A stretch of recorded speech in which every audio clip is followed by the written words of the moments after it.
What does it take to transform a good school into a great one? In this episode, I sit down with an absolutely amazing educator, instructional leader by the name of Vernon-James Riley, nationally recognized expert in instructional leadership and school transformation. And we're going to be unpacking his mindsets and how we unpack the mindset, the systems, as well as the strategies to turn teachers into not just educators that want to leave the profession, but high impact educators in schools into hubs of excellence. If you're serious about building a culture where both teachers and students and the communities thrive, this conversation is going to be your blueprint. Welcome to another episode of the Contagious Culture Podcast. I'm your host, Kyle King. And the goal of this podcast is to help you create an ecosystem of academic excellence. Through inspiring conversations, practical strategies, and actionable insights, we empower educators, leaders, and change makers just like yourself, foster trust, collaboration, to ultimately create an ecosystem of academic excellence. Dr. Vernon-James Riley, the man is in the building. How you doing, brother? I am well. I'm well. How are you, Kyle? I am absolutely phenomenal. And before we get into all of the value that you're going to unpack on this episode, could you just introduce yourself without using titles or without using any of the professional accolades that you've been able to accomplish? That's a good prompt. I like that one. So I'll start by introducing myself actually through the lens of my grandmother. That's probably the best place to start. Who raised me from the time I was born until adulthood. She was from the South, moved north as part of the waves of migration of Black Americans and settled in New York City. So I was born and raised uptown in Harlem, New York. And my grandmother invested so deeply and heavily in my education because she realized that education was going to be able to open doors for me in terms of the opportunities that I would have in life. So at a very young age, my grandmother made a decision, which was to send me to Catholic school because she did not think that the traditional public school right across the street was going to give me the quality of education she knew I deserved. And because of my grandmother's love, her hard work, and her sacrifice, I attended Catholic school from kindergarten to 12th grade and went on to become one of the first in my family to graduate from college. So that is sort of the impetus, the inspiration for why I became an educator myself. And without titles, I would say I've had the great fortune of working with students and families and teachers in Brooklyn, New York, in Mount Vernon, New York, and in Newark, New Jersey. Over the span of about a decade, I served in 3 different either standalone charter schools or charter networks. And then when I left from being a school leader myself, I almost said a title there. School leader is a title. Let me see if I can. It is. When I left my 3rd post, working in schools directly, I then became a facilitator of professional learning for teachers and leaders across the country, and loved that work and really came to see leaders as the lever to pull to inform teacher practice to be better in service of students. So over the past 7 years since I've been doing leader development across the country, I have trained thousands of leaders and coached hundreds, and specifically on instructional leadership practices. And more recently am full-time in my own consulting firm doing that same work. Now, let me ask you this, because you've worn a lot of hats, and yes, people that usually work in education assume a lot of responsibilities, wear a lot of hats, and throughout their career, they gain a lot of titles. But what was the slingshot moment in your journey that shaped your philosophy of leadership the most? Sure. Am I allowed to use titles now? No, you got it, brother. So About 5 years into my career as an educator, I had been a classroom teacher. I had been a dean of students. I had been a director of operations. And part of the reason I was jumping around in those roles is I was trying to figure out what role I believed was the most impactful and most influential for student achievement. So I had become a dean of students because there was a time very early in my career where I thought, oh, if you can just get culture right, then the kids will be safe and they will feel cared for and they will learn. So let me be a dean of students where I can help inform and shape culture, and like I'll see the results that I want. And then that turned out to not exactly be true, right? Like I was a dean, I was working really hard. The culture in that school definitely was solid enough for kids to learn, but we weren't yet moving the needle on achievement. Through that experience, I said, well, I think it's maybe operations. Like in this particular school, I think there's an opportunity to improve operations. I think if teachers had what they needed, then they could focus on instruction. So let me go be a director of operations. And so I did that as well. And, you know, operationally, I think we were a pretty sound school. And I was also leaning on my previous experience as a dean, and we still weren't yet moving the needle on achievement. So I was like, what is the thing? Like, what do we actually have to do to get kids to learn more? And because I was looking for the answer to that question, I actually went back to school myself to pursue a master's in leadership. And while I was there, I met a woman, a good friend of mine now. Her name is Juliana Worrell, who at the time was a principal at Uncommon Schools. And she said, oh, Vernon, the answer is instructional leadership. Like you have to know good teaching and learning, and you have to be able to develop people in that area. And if you want to learn how to do that, you should come and we'll teach you how to do it at Uncommon Schools. And at first I was like, no, I'm not moving out there. Like they wanted me to move to Jersey. I'm a New Yorker. Like, why would I ever move to Jersey? But after another year of feeling like I was spinning my wheels in my other role, I was like, maybe I should look into this instructional leadership thing. And so I would say that that's the moment that catapulted me down this journey, because when I went to Uncommon Schools and I had the good fortune of having Juliana as my direct manager for a number of years, I did see that instructional leadership is actually the thing that moves the needle the fastest on student achievement. If you are a sound instructional leader with a vision of excellence for what teaching and learning looks like, if you know how to train, coach, and develop adults around that common vision to be able to celebrate what's going well, but also address what opportunities or gaps might exist, and just get better and better at that over time, you will see the growth in teaching and learning. And so that kind of influenced the rest of my career. I consider myself an instructional leader. So I served as a principal. And then, of course, I served as a leadership coach and do the same work now. But I really, truly believe that getting folks into the heart of instruction is what moves the needle on student achievement. Why do you think that's most important? You know, and it's interesting that that's the perspective, because I would argue that not instructional leadership, but executive leadership is I think it all trickles down from there. I think you can have amazing instructional leaders in the building, but if you don't have the right principal or director or board members that are shaping the totality of culture or the totality of operations, from bus schedules to school schedule, like to the little things, I think it hurts and cripples the ability of an instructional leader to be able to really thrive in that space. Now, I could be wrong, but why do you, in your experience, because you've done it all, and I haven't done the operations piece, what have you seen in these multiple roles that would make that instructional piece so valuable and powerful? Sure. So I agree with you that, as you termed it, executive leadership, or, you know, some folks might call it organizational leadership, like that is key and important.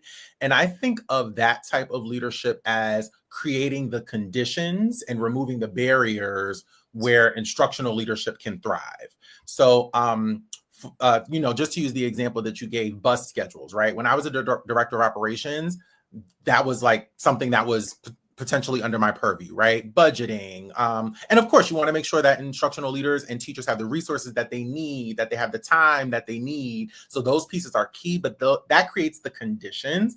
And you can create those conditions and still not have achievement, right? Like teachers might say, this curriculum is not aligned to the standards. We need a new curriculum. And there are districts all across the country going through curriculum adoption right now. There are states across the country going through adopting new standards, right? So that's like creating the conditions, but it's really about what do you do with the new materials once you have them. So we could get our board to vote to pay HMH millions and millions of dollars for this new curriculum, and now we're rolling it out to all of our schools, but the rollout is instructional leadership. I've never heard that perspective put like that. And it gets me so excited. I have goosebumps because you can bring the right board members on. You can hire the right directors or executive directors. You can even have the right teachers on board. But that instructional leader, the person that's going to implement all of those steps, you can have the newest and best curriculum, the best professional development, but the implementation process, what I've seen is when excellence falls off. Mm-hmm. In your experience, why is that? And what are some of the things that leaders can do that are listening in so that they can avoid these things happening in the future? Sure. So implementation is definitely the trickiest part of instructional leadership. I think many leaders do have a vision of what they would like to see happen. And the question is, how do we move this school and all of the people who are involved in this school closer and closer to that vision? And so part of what I like to recommend leaders do is, one, you can't do everything at once, right? So you've got to figure out what's our sort of like long-term goal, but then what are sort of our benchmarks or goalposts along the way so that we can measure progress and celebrate success along the way. So like one is being intentional about how you tackle instructional improvement and knowing that you won't fix Rome in a day, right? As the old saying goes, Rome wasn't built in a day. Yeah. The second thing I would say is being intentional and cyclical about what improvement looks like. So sometimes I think leaders, and I was guilty of this even myself as a principal, can be very distracted by sort of whatever comes their way, right? So like when you're, particularly as a school leader or a principal or a member of an instructional leadership team, there are things that come up, right? Like you've got a student engagement or behavior issue. Perhaps you've got a parent complaint. Maybe you've got a community threat. Like there's some things going on that's always vying for your attention. So leaders have to become extremely disciplined about, okay, what is our plan that we created for this period of time to get to our next benchmark? Are we executing and implementing that plan? How is the plan going? What's the data telling us that we're collecting along the way? And then if we're not on track, if we're not making the progress we want to make, what are we going to do about it? Mm. And being like super disciplined about being in that cycle, not just as a self-reflective leader, but with one's instructional leadership team, whatever that looks like in your school or district, is key. Like every week, it should be, okay, what's the goal? Like, what are we going after? What's the plan? Let's go after it. How is it going? And what are we going to do about it? And so that's the like process of instructional improvement that I would love for leaders to be in. And then I would say the third piece would be to try to figure out systems that protect your time, right? Because there are going to be all of those competing interests for your time. And so how can you create systems where instructional leadership team members cover for each other so that the most important work gets done no matter what, as opposed to every fire that emerges requires the principal's response. And so now you're not able to really move the work forward. So those are the things that I would say is really like pace out the work, be disciplined about that sort of like cyclical approach to school improvement, and do your best to block and tackle your time so that you can focus on instructional leadership. That's so good. I love that you mentioned earlier that you worked with Uncommon Schools. They're doing phenomenal work in the Northeast. And when you think about your time there, but then also your time at a multitude of schools, even Blue Ribbon schools, what are some of the most common habits that separate great schools from the struggling ones? Yeah, that's a great question. So I think that there are probably a few common habits. I would say one is that the leader is relentless about both. It's like a double-sided coin of like celebrating what's going well, because that builds momentum and it builds buy-in and it builds collective efficacy amongst staff and other stakeholders. But on the flip side, also being explicit about where is the opportunity to improve and how they as the leader are going to support the team in getting there. Yeah. So I think it's important that I think if we're overly critical of our own work and overly focused on what's not going well, people get deflated, right? And people will lose sort of the enthusiasm for the work. So that's why it's important to constantly be thinking about what's going well and celebrating it and creating a culture where we feel like we are being successful so that we can tackle the next thing. And then again, being laser focused on like what that next thing is. I think another hallmark of a great school is like how it uses data. So at the classroom level, what is the teacher doing with data on a daily and weekly basis? At the grade or content level, what are teaching teams doing with data on perhaps a quarterly or interim assessment type basis? At the leader level, what data are you looking at? And there's all types of data you could be looking at, right? So there's student data, which could be formative or summative. You've got student survey data you could be looking at. You've got parent engagement data. You've got attendance data. You've got discipline data. So there's lots of data at a school leader's fingertips. And really one of the hallmarks in my opinion of a great school is that leaders are able to create systems and habits around constantly analyzing and responding to that data. And again, you can't do it all at the same time. So you've got to be disciplined about what matters most and what matters when. So those are some of the habits that come to mind for me from the great schools that I've seen. You're at a school day one, struggling. They've recruited you from across the country to be able to come here and turn around the school within a year. What would you do? Like, what would be your 30, 60, 90 on how to be able to implement that? And then the reason that I asked that question is that there's going to be a lot of listeners that are tapped in and tuned in that are on the majority, which is those schools that are struggling, which is those schools that are trying to get over the hump of low achievement and low growth scores. What would you recommend them to do within the first year of them implementing this work? Sure. So if I were a new leader in a turnaround environment, I think first I would want to conduct listening tour is probably like a patronizing way to say it, but I would want to get to know the staff and what they feel is already working and what's special about their school that they don't want to lose. I think one pitfall we see sometimes with turnaround is a new leader comes in and it's almost like because we're in turnaround, anything that ever existed before I got here doesn't matter and I'm starting fresh and here's my vision. And in any environment, even a turnaround environment, there's something special and something unique that you don't want to just throw the baby out with the bathwater, right? You need to find out what's that thing we need to hold on to. And the only way you're going to do that is by listening.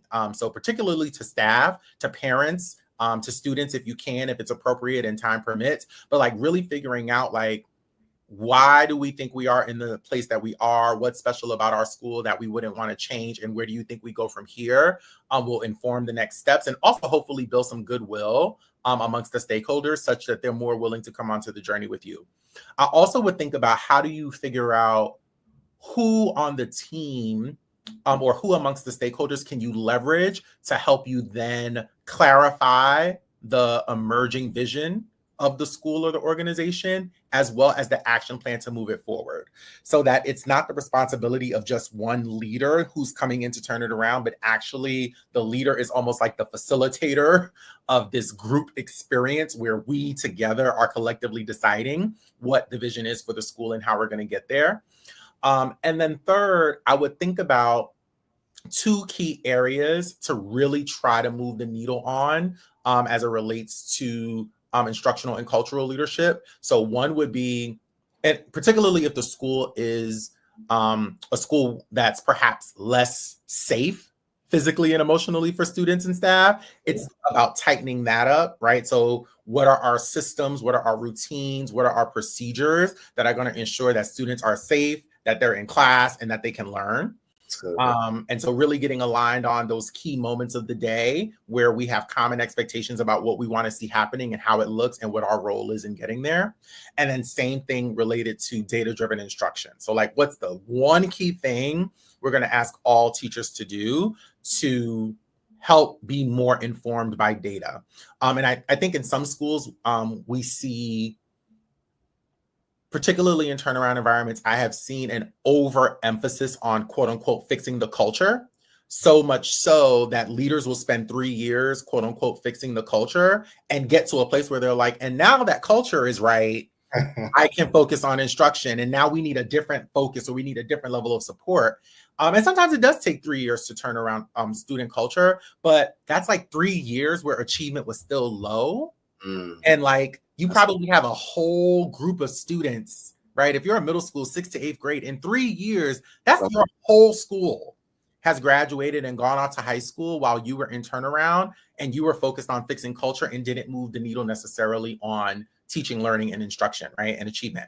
So I think it's about how do we, as we're speaking to our stakeholders, figuring out what our vision is and what our plan is and how we're going to move, hopefully, more cohesively as a unit toward that vision. That vision has to include both student and staff culture, as well as what I would term data-driven instruction. That's good. That's good. The challenge that I see, that I even see visually right now, is that you come into this school, you turn around the school from an instructional and a cultural side, but you're dealing with people that may be struggling with taking feedback and are resisting feedback, that aren't prioritizing instruction over culture, or even prioritizing instruction over operations. How do you coach those school leaders? How do you coach those individuals within the building that are resisting feedback as a part of this new vision forward? Yeah. And that's the secret sauce of change management, right? So there are many sort of like frameworks and approaches to change management. One of the ones that I like is Kotter's 8-step framework. And so if you're, folks who are watching, if you're not familiar, go Google it. Great framework. But it has some guidance and some best practices around how to create change within an organization, right? And so like the very first step in Kotter's framework is creating a sense of urgency, right? People have to actually feel and believe that this is something that needs to change. And as a leader, part of your job is communication and storytelling. And so what's the story that you can tell about why it's important for us to be able to move forward together in a new direction, not just doing the same thing we've always done. Another piece of the Kotter framework talks about this idea of a guiding coalition, right? Some people think of this as like starting with the coalition of the willing. And so sometimes it's important to figure out who can I start with to create a proof point about this change. Exactly. And then that person is actually going to be the cheerleader who gets other team members on board, right? And so I do think a lot of times we, especially in turnaround, when schools, are under pressure to improve immediately, we often will roll out expectations to a pretty large team without a pilot and without a proof point that it actually works.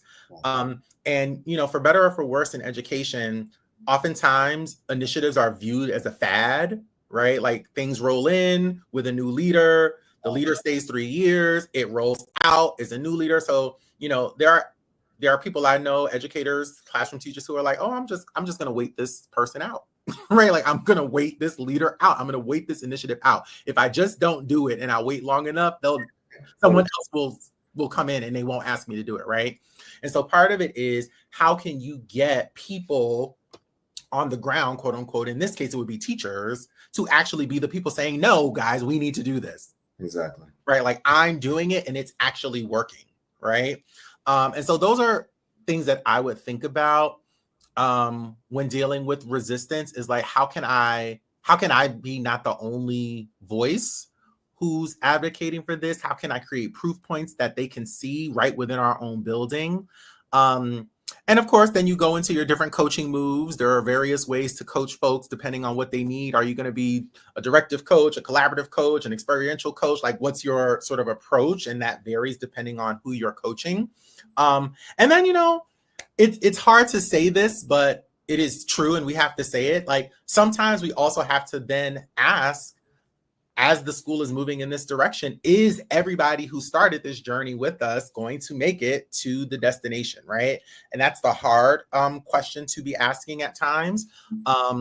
But you also have to recognize that everybody may not make it to the vision that you're trying to bring to life in a particular school. And you have to decide, and they also have to decide if they want to continue to be a part of the journey on the way. Now, ideally, that's your last resort. But, sometimes everybody won't get on board, and you have to then ask, is this really where you want to be? When I think about that type of school, I think of this idea of a culture of excellence. Mm-hmm. What does that look like on a day-to-day basis if someone or a school has a culture of excellence? Like, how would you define it? What does it look like? Yeah. So let me say this. Before I answer this question, I can offer my opinion on what a culture of excellence is, or what it looks like. And I don't know that there's one right answer. So one of the things that I don't think we have exactly done in American education, or probably need to do a better job at, is defining exactly what do we think is the purpose of schooling. Because if we have a clearer vision of what the purpose of schooling is, that could help us define what a culture of excellence could look like. So, some folks believe that you go to school to get a good job. Some folks believe that you should go to school to fall in love with learning. Some folks believe that you go to school because your parents are at work and you need someplace to go, right? So there are different approaches to schooling based on differing views of what we think schools should do, and what we think is excellent is going to vary depending on what our view is. So, for example, many schools, particularly schools, many schools that have like a college preparatory mission, for example, especially if they're a charter school that kind of grew out of that old school kind of like no excuses model, right? There is often a common vision of excellence amongst schools of that type, and I have worked in those schools, right? But there's a common vision of excellence because of what they're trying to get to. So what they're trying to get to is, we're trying to get you prepared for a post-secondary experience that is college. And we believe that in order for you to get to and through college, you need to be able to know and do these things. So our school looks like this, and this is what an excellent school looks like, right? There are schools where, they're like, we really want you to be well-rounded and an ethical decision maker and a steward of society. And so that kind of school is going to look different, right? Like excellence is going to look like community service and extracurricular activity engagement, right? So I think it really varies on what your school's mission is. And I guess to come back to the question, excellent therefore means this looks like we have clear data that kids are on the path to what we want them to be able to achieve after they leave our school. That's good. Because I think a lot of schools, and I talk to leaders all the time, are not aligning their practices on a day-to-day basis with what their mission is communicating. Mm-hmm. And I should be able to see your mission without reading your mission when I'm walking through your school building, when I'm sitting in your classes, when I'm communicating with your staff. Absolutely. And you did this, and you led a school to be able to achieve a nationally ranked or national blue ribbon recognition. What were some of your key drivers behind that type of transformation? Great. Good question. So quick point of clarification. Our network was National Blue Ribbon, so not just my school. I want to give credit where credit is due. Don't want to misquote. But when I was a principal, and again, I was a part of a network with a college preparatory mission. And so part of our work was, we want students to, one, have exposure to college, to know that that is a possibility and hopefully a goal for them after high school. And we want them to have the academic, the emotional, the mental, the character, the social preparation in order to be able to make it to and through college. And so we were thinking about, how do we infuse elements of that in what we do, right? So something as small as, and this is common in college preparatory schools, something as small as naming classrooms and homerooms after colleges, right? So that's common in schools, but there's a reason that that is the thing, right? Because we are trying to communicate to students that college is accessible to you. So at my school, outside of every classroom, there was a t-shirt from that teacher's college. So the kids knew the college that every teacher went to. Even including college tours, for example, as a field trip, right? I don't know, probably at the high school level, that may be a little bit more common, but I led a middle school, and from 5th grade onward, our kids were on college campuses it was a field trip every year. Like, you are going to a college campus. When we go on our end of year trips, like for example, we took our 8th graders to Atlanta, from Newark, New Jersey, visited Morehouse, Spelman, Clark, the whole AUC, right? Because it's like, this was our mission. And I think that shows up in the classroom as well, right? So it shows up with the type of text we're asking kids to read, the type of discussion we're trying to have, right? Like we would explicitly teach a strategy called a hands-down discussion, sort of like a Socratic seminar, because it's like, oh, well, when you go to college, you know, you might have a class, but then you might have a section. And then the section is where you go deep on the discussion with just a small group of classmates. So we actually want to teach you how to engage in the section and how to be successful, right? And so even though, you know, and again, I led a middle school, 5th through 8th grade. So college is 4 to 8 years away, but in 5th grade, we're starting to teach you how to have a quote unquote hands down discussion so that you're ready for this experience down the line that we hope you will have. So I think when you are really, really clear on your mission, it can then inform what your instruction looks like and what your culture looks like. And that's why it goes back to my earlier point when I talked about if you were a leader and you're new coming in to a turnaround environment, you got to talk to your stakeholders to figure out what do we want to hold on to, but then how are we going to craft this new mission and vision, because that's where we're headed together. When you're doing this work, though, how do you balance building teacher capacity so that student outcomes consistently improve? Sure. So one of the strategies that has really become popular, and I firmly believe in it, and I think it's spreading in popularity across the country, is sort of like the miniature professional development session.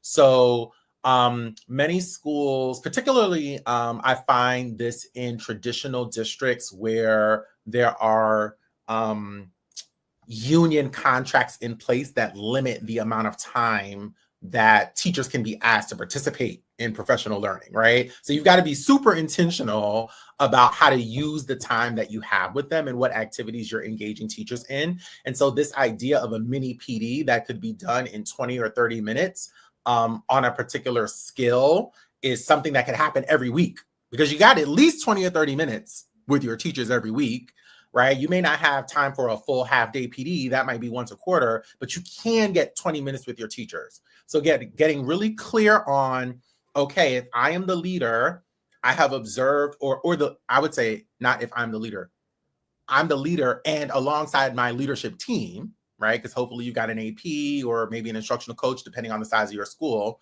But we, instructional team, have observed classrooms and pinpointed the top 1 or 3 instructional moves that we really believe would take teaching and learning to the next level.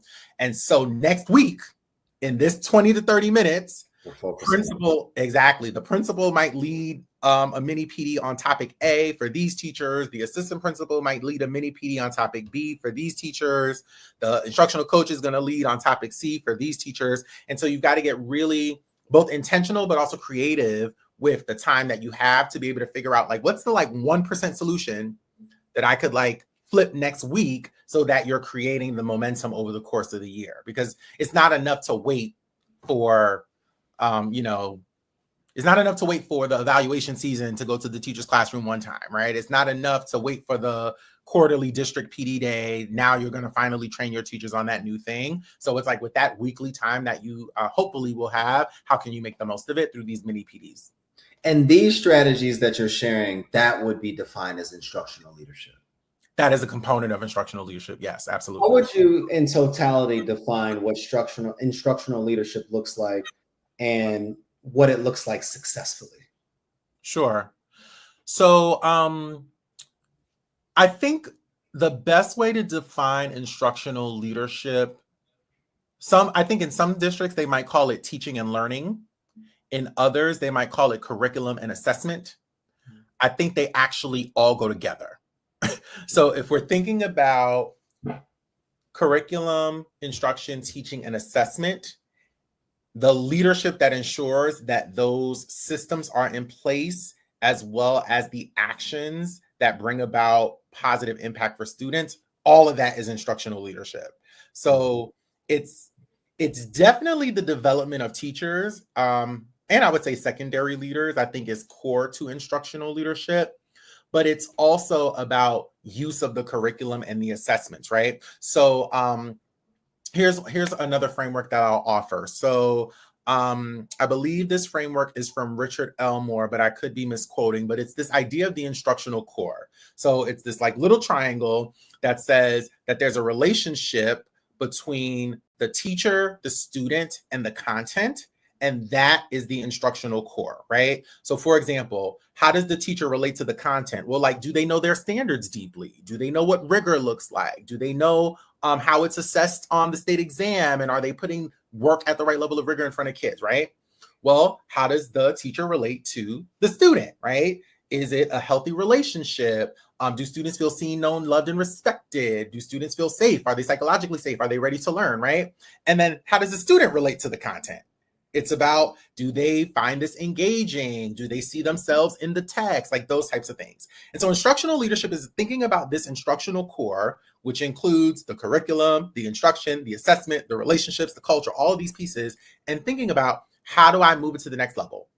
How do we move it to the next level? If this is where we are and this is where we want to get, how do we celebrate what's going well and how do we move? And so a lot of that is training and coaching, but sometimes it's support. Sometimes it's mentorship. Sometimes it's the word that nobody likes. Sometimes it's accountability, right? Like sometimes it's like, this is what you need to do, right? How are we going to get there? And so it is a complex sort of puzzle piece of moves and strategies and habits and mindsets that ultimately result in improved outcomes, specifically academic outcomes for students. If you could give, let's say, one message to every school leader in the United States right now, what would you say? One message. I would probably say, one message to school leaders across the country, I would probably say, support and invest in your teachers. So one of the challenges that I think schools face, particularly schools in quote unquote turnaround, is teacher retention. And the more you can establish momentum amongst your staff by retaining your staff, the faster you may be able to improve student outcomes and the greater impact you'll be able to have over time. So in schools where there is a high rate of staff turnover, and sometimes that may be necessary, right? Like sometimes a school does need a reset, which means new folks have to come in and some folks have to exit. But by and large, it is better if you started an initiative in year one and you really were focusing on X, and 80% or more of your teachers were here for that and helped create that and bought into that. And now as you move into year two, 80% of your staff is taking that buy-in, taking that prior knowledge, taking that skill and belief and carrying it over into year two as you take it to the next level. If you're retaining less than 50% of your staff, it's going to be hard to build the momentum, because now it's kind of like you got to take a step back and catch all these people up. And it's like you're taking a step forward and a step back every year because the staff turnover is high. So, and again, that doesn't mean keep teachers who are not good for your school community, right? But it does mean invest in and support your teachers so that the teachers who are meant for your school community will make themselves clear and can hopefully be on the journey with you for years to come, taking your school to the next level. This conversation was rich. Good. I'm glad. I agree. How can we get more information? How can people that are listening work with you and hire you to be able to do this work? I know probably 5 leaders right now off the top of my head that need this work at their schools. How can people find you? How can people work with you? Thank you. I appreciate that. So, folks, you can find us online at VernonJamesRiley.com. You can also email us at hello@VernonJamesRiley.com. And then we are on social media as well. So we're on LinkedIn, we're on Facebook, Instagram, and TikTok as VJR Consulting Firm. I just want to personally thank you for reminding us what's possible. Like when leaders commit to truly building strong mindsets and systems and cultures, students ultimately thrive. And for anybody listening right now, I need you to take one thing that you heard today and implement it tomorrow, because students deserve it. Real transformation starts with action. And it's not about just listening to the podcast, taking a few notes, and going back to class tomorrow with the same mindset. It takes intentional action consistently over a period of time, and your students, your community, your parents, your stakeholders deserve the best. One of the questions that we ask every week to our listeners is, what type of culture am I spreading? Remember this: the energy you bring is the culture you create. Make yours worth catching. We'll see you all next episode.